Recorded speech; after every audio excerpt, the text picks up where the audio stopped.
শিলিগুড়ির কাওয়াখালী কুরুক্ষেত্র ময়দানে সনাতন সংস্কৃতি সংসদের উদ্যোগে অনুষ্ঠিত হল লক্ষ কণ্ঠে গীতা পাঠ।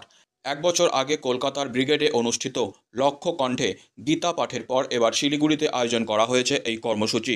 দেশের বিভিন্ন প্রান্ত থেকে আগত 1100 জন বিশিষ্ট সাধু সন্ত এবং লক্ষাধিক ভক্ত এই অনুষ্ঠানে অংশগ্রহণ করেন। রবিবার দুপুর 12টায় শুরু হওয়া এই বিশাল কর্মসূচিতে উপস্থিত ছিলেন বিজেপির এক ঝাঁক প্রথম সারির নেতা। এই অনুষ্ঠানকে ঘিরে ময়দানে উপস্থিত ছিলেন বিজেপির রাজ্য সভাপতি সুকান্ত মজুমদার, দার্জিলিংয়ের সাংসদ রাজু বিস্ট, বিজেপি নেতা দিলীপ ঘোষ, অর্জুন সিং, শিলিগুড়ির বিজেপি বিধায়ক শঙ্কর ঘোষ এবং উত্তরবঙ্গের অন্যান্য বিধায়ক ও বিজেপির নেতৃত্বরা। এই বিশাল আয়োজনে ভক্তরা পায়ে হেঁটে বা বিভিন্ন যানবাহনে মাঠে উপস্থিত হন।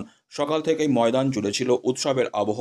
স্থানীয় মানুষ ও দূর দূরান্ত থেকে আগত ভক্তদের মধ্যে ভরপুর উচ্ছ্বাস লক্ষ্য করা যায়। এই কর্মসূচির মাধ্যমে গীতা চর্চার গুরুত্ব তুলে ধরতে চেয়েছেন আয়োজকরা। বাংলার চারিত্রিক অবক্ষয় এবং মানব সম্পদের অবমূল্যায়ন নিয়ে উদ্বেগ প্রকাশ করেন বক্তারা। বিজেপি রাজ্য সভাপতি সুকান্ত মজুমদার বলেন, গীতা মানব জাতিকে মুক্তির পথ দেখাতে পারে। সনাতন সংস্কৃতি সংসদের মতে বর্তমান সমাজের নৈতিক সংকট এবং অবক্ষয় থেকে মুক্তি পেতে গীতা চর্চা অত্যন্ত জরুরি। গীতার মন্ত্র মানব জাতিকে প্রকৃত পথ দেখাতে পারে। এই অনুষ্ঠান শুধু ধর্মীয় উৎসব নয়, বরং এটি গীতার শিক্ষাকে ছড়িয়ে দিয়ে সমাজে নৈতিকতার পুনর্জাগরণের একটি প্রয়াস। লক্ষাধিক ভক্ত এবং বিশিষ্ট সাধু সন্তের উপস্থিতিতে শিলিগুড়ির কাওয়াখালী ময়দান এক স্মরণীয় দিনের সাক্ষী হয়ে থাকল। গোটা বিশ্বের জন্য বাণী ভগবান শ্রীকৃষ্ণের মুখনিসৃত বাণী, এবং ভগবান শ্রীকৃষ্ণ যখন এই বাণী দিয়েছিলেন তখন পৃথিবীতে রিলিজিয়ান বলতে আমরা যা বুঝি তা সেই ধরনের রিলিজিয়ান কিছু ছিল না।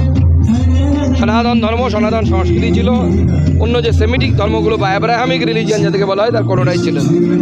সেই বাণী 5000 বছর আগেও প্রাসঙ্গিক ছিল, 5000 বছর পরেও প্রাসঙ্গিক, আগামী 5000 বছর পরেও প্রাসঙ্গিক থাকবে।